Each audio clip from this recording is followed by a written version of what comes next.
Novembre 2020, Donald Trump digère mal sa défaite électorale. Le soir même, il crie à la fraude et s'autoproclame vainqueur. This is a fraud on the American public. This is an embarrassment to our country. We were getting ready to win this election. Frankly, we did win this election. La suite, on la connaît. Donald Trump, sa garde rapprochée et ses sympathisants fanatisés s'attaquent par tous les moyens possibles à la légitimité du processus électoral. Une des principales caisses de résonance de cette dérive antidémocratique est la chaîne Fox News et ses grandes têtes d'affiche qui relaient sans cesse le message sans fondement du président déchu. Sauf qu'en coulisses, c'est une toute autre histoire qui se déroule. Fox News mentait à son public, le savait et continuait à le faire au nom des codes d'écoute et des profits. Bon, évidemment, on a souvent parlé à l'émission de cette thèse absolument non fondée sur la fraude électorale massive aux États-Unis, maintes fois démentie, bien entendu. Mais il y a du nouveau dans ce dossier. Et cet élément nouveau nous provient d'une poursuite intentée contre le réseau américain Fox News qui nous révèle ce qui s'est passé, ce qui s'est tramé en coulisses. Nicolas, d'où ça part tout ça? Retournons au début. Là, Ouais. On se souvient à cette époque-là, le président Trump, beaucoup de ses proches ont crié à la fraude électorale à la suite de l'élection. Et un des éléments de désinformation là-dedans qui revenait très souvent, c'était que les fameuses machines de vote, là, les machines qui comptent les voix des gens, étaient truquées en faveur du Parti démocrate. Des informations absolument sans fondement, mais qui ont été relayées par des invités à de multiples reprises sur les ondes de Fox News et même par certains des animateurs vedettes de cette station-là. Il y a deux fabricants de ces machines de vote qui poursuivent Fox News pour diffamation. Il y a d'abord Dominion Voting Systems qui les poursuit en diffamation pour 1,6 milliard de dollars et il y a aussi Smartmatic, une autre entreprise, qui les poursuit en diffamation pour 2,3 milliards de dollars. Donc, c'est grâce à la poursuite de Dominion qu'on a accès à ces documents, à ces textos entre personnalités de Fox News, bien sûr caviardés, parce qu'avant ce procès, il y a une phase lors de laquelle Dominion a pu accumuler des preuves contre Fox News de manière tout à fait légale. Donc, ils ont accès à des textos, à des discussions entre des dirigeants de Fox News, des animateurs. La raison pour cette poursuite, je le mentionnais, c'est la diffamation. Ce que veut prouver Dominion avec ça, c'est que Fox News a menti intentionnellement, en pleine connaissance de cause, pour finalement la salir. L'entreprise estime qu'elle a subi des pertes financières, des dommages à sa réputation à cause de ça.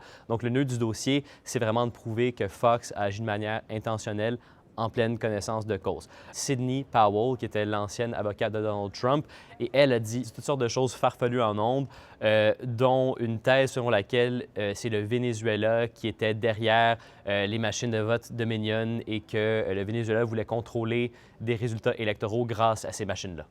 It was funded by money from Venezuela and Cuba, and China has a role in it also. So if you want to talk about foreign election interference, we certainly have it now. Et ça, Nicolas, c'est un exemple parmi tant d'autres de ce qu'a pu dire Sidney Powell pendant des longues heures d'entrevue sur les ondes de Fox News. Jeff, amène-nous en coulisses. Qu'est-ce que ces textos, qu'est-ce que ces échanges nous disent et nous font comprendre sur ce qui s'est réellement passé? Bon, quand on lit là, les documents qui ont été déposés devant la Cour, ce qui est clair, c'est que les grandes têtes de Fox News, donc les dirigeants, les animateurs, les personnes qui prennent les décisions chez Fox News savaient pertinemment que c'était faux, les allégations de vol de l'élection. On a le correspondant politique principal de Fox News à Washington, Brett Baer, là, déjà 2 jours après l'élection, il disait lors d'une conversation privée, il n'y a absolument aucune preuve de fraude électorale, aucune. Par rapport aux déclarations de Sidney Powell, bien, les grands animateurs connus de Fox News, Tucker Carlson et Laura Ingraham, disaient qu'elle mentait. Donc, Carlson disait, Sidney Powell, elle ment. C'est complètement fou ce qu'elle est en train de dire en ondes. Et Laura Ingraham répondait, Sidney Powell est complètement cinglée, personne ne veut travailler avec elle.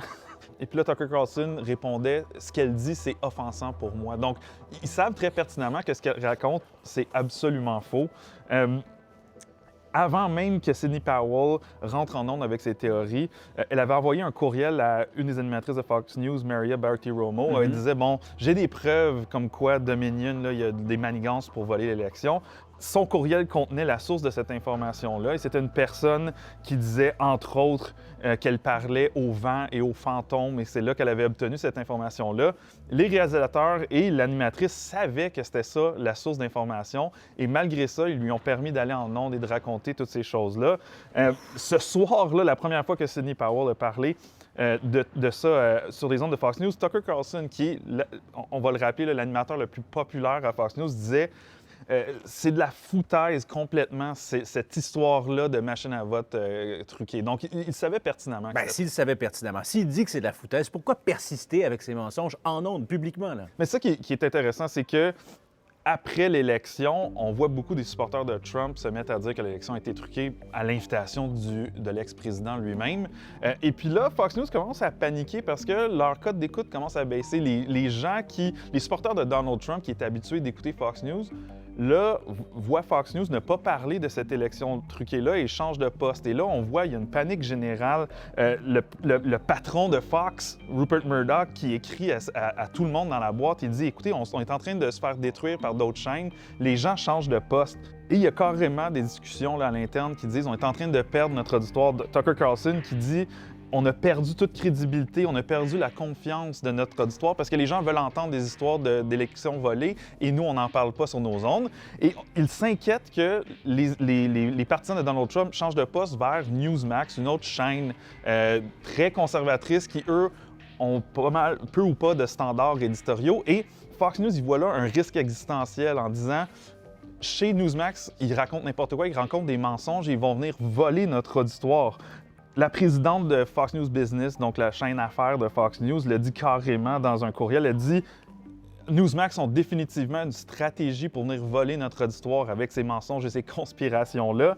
Et puis, le vice-président senior de la programmation et de l'analytique, Ron Mitchell, ben lui, il dit que ce genre de couverture conspirationnelle-là, c'est exactement ce que les auditeurs un peu fâchés de Fox News veulent voir. Donc, ils se rendent compte, pour sauver les codes d'écoute de Fox News, ils vont devoir se tourner vers la promotion de cette thèse de l'élection volée-là, qu'ils ne croient pas, mais ils vont le mettre en ondes pour aller retrouver leur auditoire. On voit bien que le mensonge est payant, c'est ce dont se rendent compte les directeurs, les dirigeants plutôt de Fox News. Et qu'est-ce qu'on doit retenir de toute cette affaire, d'abord et avant tout? Bien, à la lecture de ces documents-là, ce qui est clair, c'est que Fox News n'est pas tant une entreprise de nouvelles. Clairement, donc on le sait depuis longtemps, là, c'est pas un secret que Fox News a une orientation éditoriale qui est pas mal plus de droite. C'était le but de la création de Fox News, c'était d'offrir un contrepoids à ce qu'on voyait comme un système médiatique qui était plus calé à gauche, qui était plus près du Parti démocrate. Donc, c'est à la base même de la fondation de Fox News. Mais là, qu'est-ce qu'on voit? C'est que la préoccupation principale de Fox News, ce n'est pas de présenter les nouvelles ou de rapporter ce qui se passe dans le monde. C'est vraiment de protéger l'entreprise elle-même de Fox News, quitte à raconter des mensonges. Et on le voit qu'ils ont constamment mis des bâtons dans les roues des employés de Fox News qui essayaient de corriger les faits, et c'est arrivé plusieurs fois. Par exemple, il y a eu une conférence de presse où l'ancienne porte-parole de Donald Trump, Kayleigh McEnany, elle racontait des fausses informations à propos de l'élection volée. We want every legal vote to be counted. And we want every illegal vote to be... Well, I just think we have to be very clear. She's charging, the other side is welcoming fraud and welcoming illegal voting. Unless she has more details to back that up, I can't in good countenance continue showing you this. I want to make sure that maybe they do have something to back that up, but that's an explosive charge to make, that the other side is effectively rigging and cheating. If she does bring proof of that, of course, we'll take you back. Ça, c'est à Fox News, là. Ça, c'est à Fox News. Et bon, ce qui est arrivé à l'intérieur, ça a déclenché une bombe. Il y a même un des responsables du marketing chez Fox News, Raj Shah, qui a appelé ça carrément une atteinte à la marque, à l'image de marque de Fox News, ce que Nick Cavuto avait fait. Il y a une autre incidence où une journaliste de Fox News a corrigé un tweet de Donald Trump. Donc, en dessous d'un de ses tweets où il avançait toutes sortes de fausses théories, encore une fois, elle a mis la bonne information. Et puis là, à l'intérieur de Fox News, tu as des gens comme Tucker Carlson qui disent « Faites-la virer, elle est en train de détruire la compagnie et notre image de marque. » Donc, elle faisait tout simplement son travail en exposant les faits, ce qui devrait être le travail de tout journaliste. Et pour ça, elle est punie, elle a dû effacer son tweet parce qu'on jugeait que corriger les fausses informations de Donald Trump, exposer la vérité, c'était nuire à l'image de marque de Fox News. Donc, je pense qu'on peut parler qu'il y a eu un virage chez Fox News, que ce n'est plus une entreprise de nouvelles. Puis ce dont on se rencontre aussi, c'est qu'on a la démonstration qu'il y a de la communication, une certaine coordination entre Fox News et le Parti républicain et que Fox News est vraiment une chaîne à vocation politique, là. Rupert Murdoch, dans les échanges, on voit qu'il dit que Fox devrait faire tout en son possible pour aider le Parti républicain à l'emporter en Géorgie.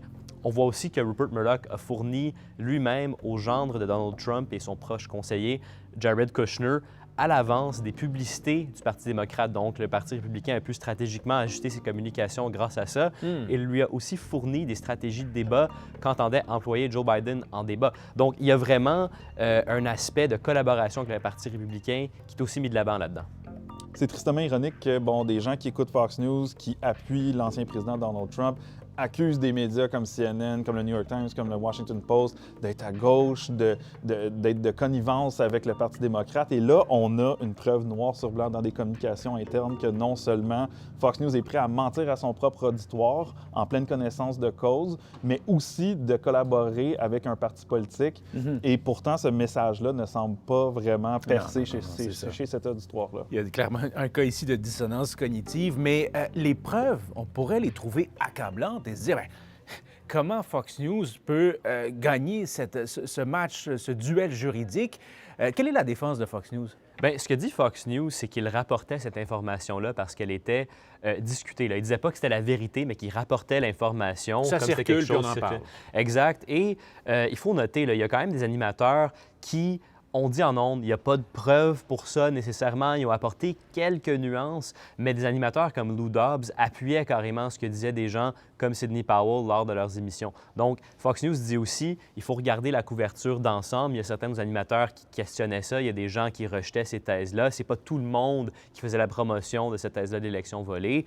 Donc, plusieurs experts interrogés dans les médias américains disent qu'il y a une chance que Fox News s'en sorte, mais bon, que le fardeau de la preuve, cas Dominion, reste quand même assez fort. Il y a quand même quelque chose d'intéressant là-dedans, c'est que Fox News s'est adonné à ces mensonges-là en ondes parce qu'ils avaient peur de perdre de l'argent en perdant de l'auditoire à Newsmax. Et là, bien, ils sont poursuivis pour plus de 4 milliards de dollars. Donc, s'ils perdent dans ce cas-là, est-ce que ça a valu la peine de mentir à leur auditoire?